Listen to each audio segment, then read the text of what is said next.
morning to all. This is SV Maruti, lecturer in Commerce, CRR College for Women, Yeluru. ఈ రోజు మనం break even analysis దీని గురించి తెలుసుకుందాం. Okay,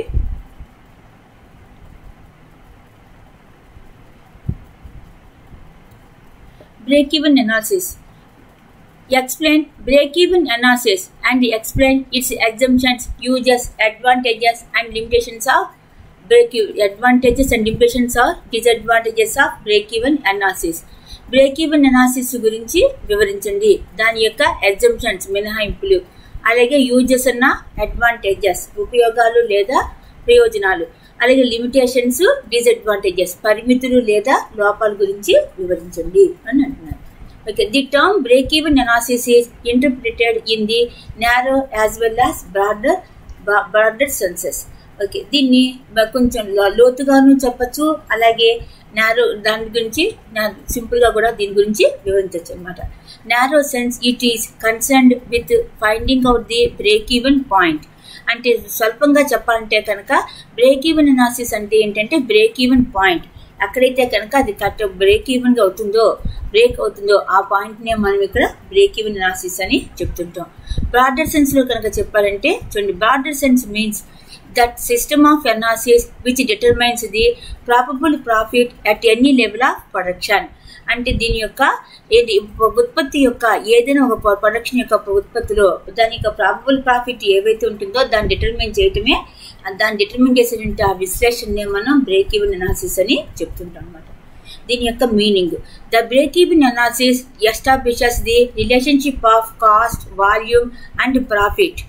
so this analysis is also known as cost volume profit analysis. Break even analysis అంటే ఏంటి?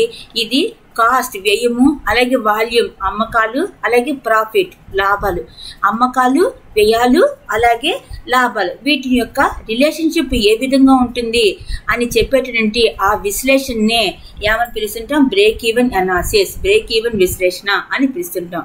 అందువల్లనే దీన్ని వాల్యూమ్ ప్రాఫిట్ అనాలిసిస్ అంటే అమ్మకాలు లాభము యొక్క వ్యయము, అమ్మకాలు లాభం యొక్క విశ్లేషణ అని కూడా దీన్ని అంటుంటారు అనమాట.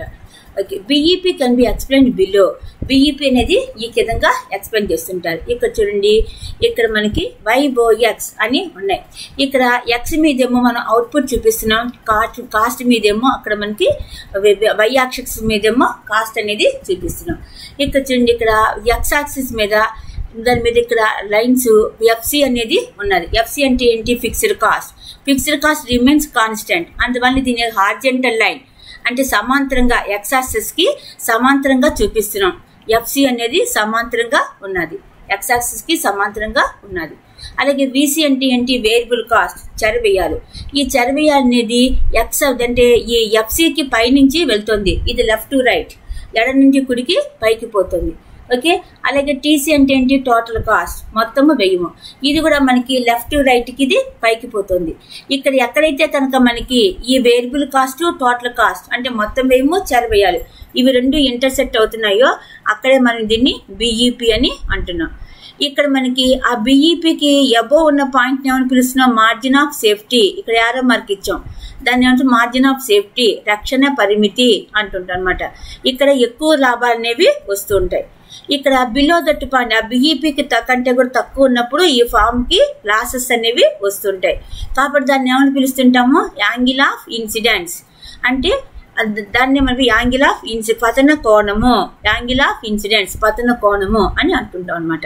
ఇదే ఇప్పుడు ఇక్కడ ఉంది చూడండి, FC is equal to fixed cost, స్థిర వ్యయం. ఇట్ రిమైన్స్ కాన్స్టెంట్, అది ఎప్పుడు కూడా కాన్స్టెంట్ గా ఉంటుంటుంది. VC is equal to variable cost అంటే అదేంటిది? చరవ్యయాలు.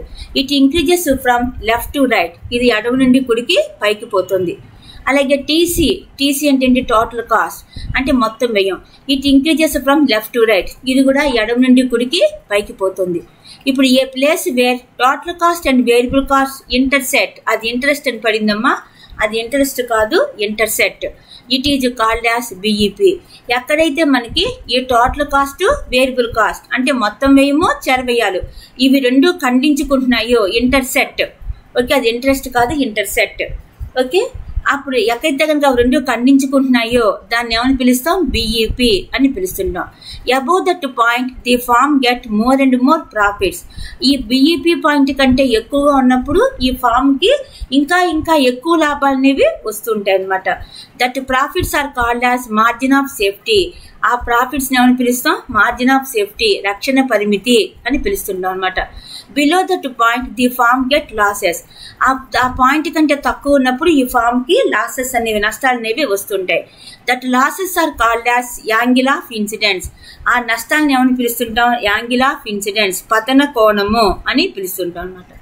ఓకే, ఎగ్జంప్షన్స్ మినహా అంటే దీని యొక్క మినహాయింపులు ఏంటంటే total fixed cost remains constant. అంటే దీనిలో ఎప్పుడు కూడా స్థిర వ్యయాలు అనేవి స్థిరంగా ఉంటాయి అని ఊహించాలి. అలాగే selling price does not change.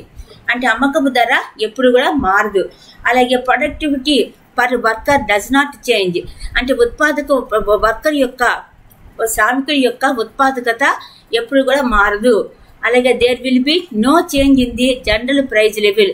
సాధారణంగా మార్కెట్లో ఈ ధరలు అనేవి మారకుండా స్థిరంగా ఉంటాయి అని ఊహించాలి. Cost can be classified into fixed and variable elements. ఇక్కడ వ్యయాలు అనేవి స్థిర వ్యయాలు, చర వ్యయాలు అని రెండు రకాల కింద విభజిస్తూ ఉంటాము. ఓకే, యూజెస్ అండ్ అడ్వాంటేజెస్, ప్రయోజనాలు. It helps in determining the selling price will give the desired profits. అంటే అమ్మకపు ధర నిర్ణయించడానికి అలాగే ఊహించినటువంటి లాభాలని నిర్ణయించడానికి ఇది ఎంతగానో ఉపయోగపడుతూ ఉంటుంటుంది. It provide suggestions for shifting sales mix.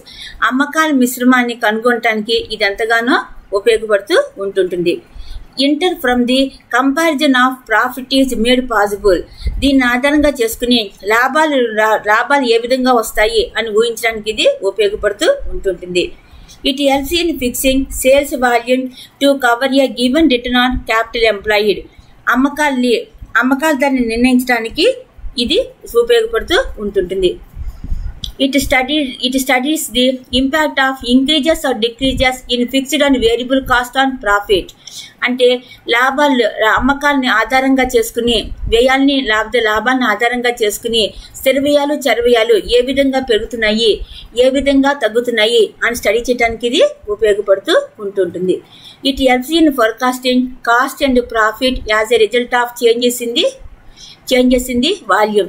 అమ్మకాలు వచ్చే మార్పుల్ని అలాగే వ్యయాలు, లాభాలు వచ్చేటి వాటిని ఫోర్కాస్ట్ చేయడానికి ఇది ఎంతగానో ఉపయోగపడుతూ ఉంటుంటుంది. It is useful in operating budgetary control and standard costing. అంటే బడ్జెటరీ కంట్రోల్ని అలాగే ప్రామాణిక కాస్టింగ్ని ఇది తెలుసుకునేందుకు గాను ఆపరేట్ చేయడానికి ఇది ఎంతగానో ఉపయోగపడుతూ ఉంటుంటుంది. ఓకే, డిసడ్వాంటేజెస్, లోపాలు. The construction of break-even chart is based on certain unrealistic assumptions, and its usefulness is limited. దీని వలన బ్రేక్ ఈవెన్ చార్ట్ అనేది అంత దాని యొక్క మినహాయింపులన్నీ కూడా అన్రియలిస్టిక్ కూడా అంటే సమంజసంగా ఉండవు. అందువలన ఇది పరిమితంగానే ఉపయోగపడుతూ ఉంటుంటుంది. The break even chart gives a static picture of the situation. If the conditions change it becomes outdated. అంటే దీంట్లో ఉన్నటువంటి ఈ బ్రేక్ ఈవెన్ చార్ట్ లో ఉన్నటువంటి ఆ పిక్చర్ అన్ని కూడాను కొంతవరకు మాత్రమే ఇది ఉపయోగపడుతూ ఉంటుంది. అందువలన ఏమైనా కండిషన్స్ కనుక మార్పులు వస్తే అందువలన ఇది అంతగా ఉపయోగంలోకి రావన్నమాట. Okay, next one. These charts give only a rough idea of the problem. Detailed information is not available from these charts.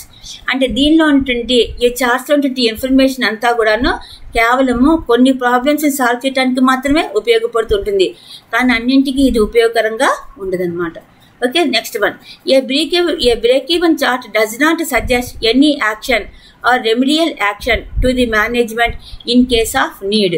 అంటే ఇది మేనేజ్మెంట్కి వాళ్ళకి అవసరమైనప్పుడు ఏదైనా యాక్షన్ తీసుకునేందుకు కానీ సలహాలు ఇవ్వడానికి ఇది ఈ బ్రేక్ ఈవెన్ చార్ట్ అనేది అంతగా ఉపయోగంలోకి ఉండదన్నమాట. Next one. The break even analysis assumptions what ever is produced is sold out may not hold good many cases. అంటే ఈ బ్రేక్ ఈవెన్ అనాలిసిస్ యొక్క మినహాయింపుల వలన మనకి అమ్మకాల్లో లేదా ఉత్పత్తులు ఏమైనా కనుక ఏమైనా ఉంటే కనుక వాటిని నివారించడానికి ఇది అంతగా ఉపయోగంలోకి అనేది ఉండదన్నమాట. Okay, this is about break even analysis. Okay, ఇది ఒక ఎస్ఏ క్వశ్చన్ అనమాట. నెక్స్ట్ ఈ బ్రేక్ ఈవెన్ అనాలిసిస్ లో షార్ట్ నోట్స్ గురించి నెక్స్ట్ వీడియోలో తెలుసుకుందాం. Okay, I will continue in the next class. Thank you.